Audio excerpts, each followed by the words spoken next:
So you want security cameras, but most consumer models are not great. Either they're poor in low light, miss important motion, have high monthly fees, require constant battery changes, or are connected to Wi-Fi. Also, most don't record continuously, which is a must, but that's where this video comes in. If you want a professional grade system without the professional price, stay tuned. In this video, I'm going to walk you through it step by step. If you have any questions, be sure to comment below because I'll do my best to answer all of them. I've studied and experimented with this topic for the last 8 years. I have 3 systems running 24/7 and 2 of them are in remote locations. Not only are they reliable, but they are superior to anything that you can buy off the shelf. Everything that I've learned is through reading or watching material from the wonderful camera community called IP Camera Talk and other YouTubers. I will do my best to mention and link to them where I can. In my opinion, there are several keys to a professional grade camera system. Number 1, they need to record 24/7 because even with the best software and motion triggers, it will miss something from time to time. It also needs to be able to be reliable and work even if the power or internet goes out.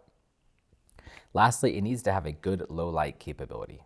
I've created a Google spreadsheet that lists options for each product category and gives you recommendations based on your budget. It will cost at least $1,200, but most likely $1,600 for a 4-camera system. Let's start with cameras and work backwards on how to connect and ultimately record the video. You could pick from dome, turret, doorbell, PTZ, 360, or even a license plate camera. While many people probably would pick a dome camera thinking they're more vandal-proof, they are actually not great at recording clear footage. The domes are made of plastic and reflect a lot of light.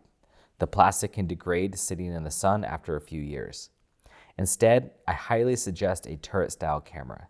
They record crystal clear images, are less prone to cobweb interference from spiders, and are easy to clean.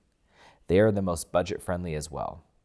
Doorbell cameras have their place, but they're hard to install because you'll have to run an Ethernet cable to the front door, which is not always easy. Lastly, PTZ cameras are the Ferraris of security cameras. Not only are they expensive, the quality ones start at about $400, but they're very specific in what they can do, just like a sports car. They pan, tilt, and zoom to extreme distances at the touch of a button. Presets can be stored, making it easy to target a specific location on demand, but they can miss all the important action right in front of them because they're zoomed in on another area. I have a few and they are useful and reliable. 360 cameras have become more popular in the commercial setting because they can be mounted near corners and intersections, but they're expensive and I don't really see their usefulness in residential at this time. Lastly, LPR or license plate recording cameras. They're designed to pinpoint license plates only, and in the process will not get a good description of a car or person, only the license plate, especially at night. I'll have a specific video coming out on these, so subscribe if that interests you. Getting a license plate recorded can be very helpful for the police after an incident, so they should be considered. Okay, now we know the different camera style options. We need to choose how much resolution is really necessary. People are often attracted to the 8 megapixel or 5 megapixel cameras thinking they're better because they have more resolution. And they do capture more detail during daylight, but many are actually perform worse at night.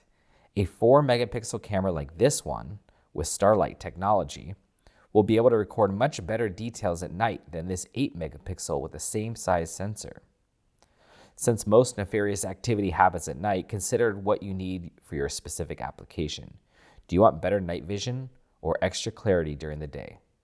Personally, I would stick with the 4 megapixel cameras because of their better night vision, budget friendly, and because all of this video has to be recorded. An 8 megapixel camera will take 2 times the amount of hard drive space than a 4 megapixel.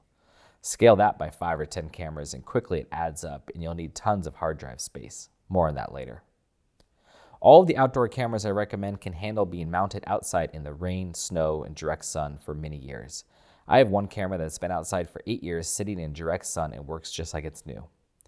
You'll see that I tend to recommend Dahua, Amcrest, and Hikvision cameras because they have the best results and the best price points for our area.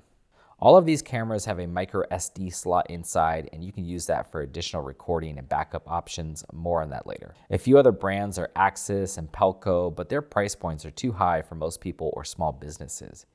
Any cameras that connect via Wi-Fi are not being considered unless they're being used indoors and close to your wireless router, and in no critical areas.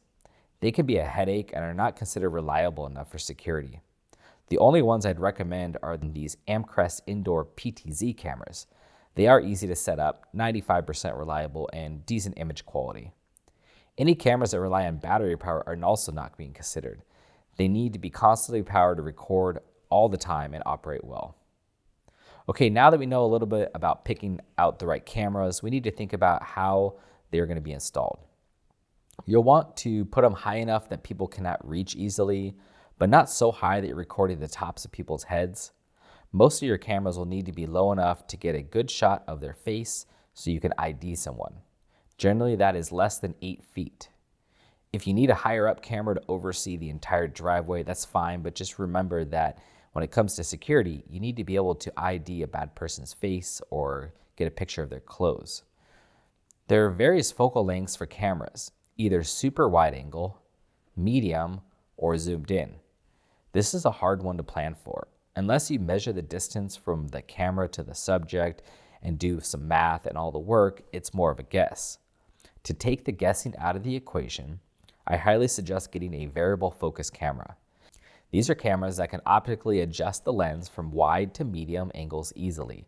They cost about $30 more, but will save you tons of time fine-tuning your camera angles because you can just slide on the software to zoom in or out and get it right just the way you want. Otherwise, a mix of wide and medium angle cameras is okay too. You can buy one camera, put it on a tripod, or have someone hold it up and get an idea where to mount the others. I did this on several occasions and it helps a lot. Most of these cameras will need a small junction box to be mounted properly. This allows you to attach the junction box to wood, vinyl, stucco, cement, or any other siding. You can then drill a small hole through the attic, the soffit, a wall, or anything else to pass the wire through. Then you can stuff the camera's pigtail and connectors inside this box. Otherwise, there's just not enough room for the camera's pigtail inside their own mount and it gets messy fast. Junction boxes for each camera I recommend are listed below in the camera sheet. Be sure to check out the junction boxes that are compatible with your exact camera. If any wire is going to be left exposed, be sure to use a drip loop so the rainwater doesn't flow down the wire and into your camera box or walls. Liquid tight conduit works well if you need to run wires externally up or down a wall or a tree. It's easy to work with, cheap, and can be painted to blend in with the wall better. To connect all of your cameras, you'll need either Cat5 or Cat6 Ethernet cable. It needs to be quality 100% copper and solid core, not stranded. I highly suggest not buying it on Amazon.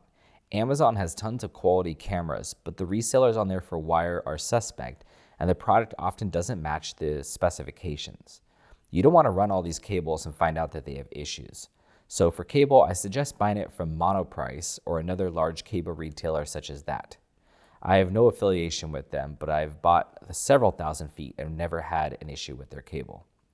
Cat 6 is only slightly cheaper than Cat 5, so probably best to go to that route as it carries more data for future upgrades.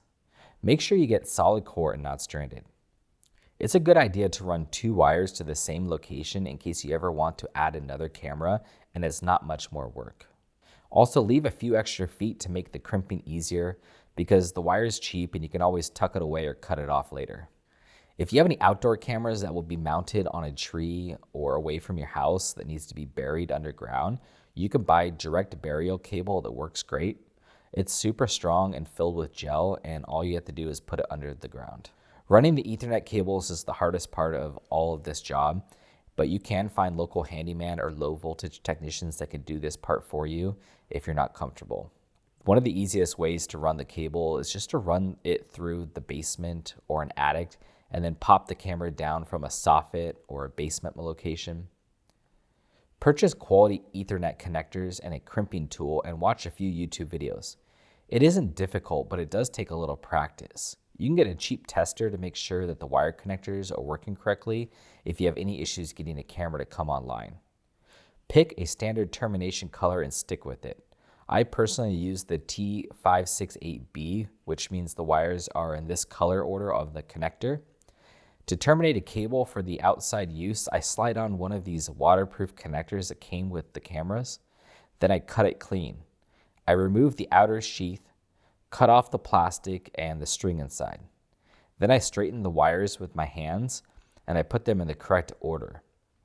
I cut it clean again and slide it into the connector and crimp it down.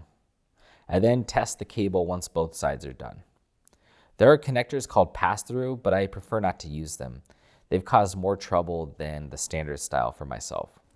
Okay, that's the end of part 1. Don't forget to check out the Google Documents in the video description below. That'll have links to all the cameras and hardware that we're talking about. And consider subscribing so you get updated about part 2, which is going to be how to record all the video footage. And lastly, in part 3, we'll talk about how to adjust all of your settings and how to view your footage remotely on your iPhone, iPad, desktop computer. And that's really important. So stay tuned for part 3.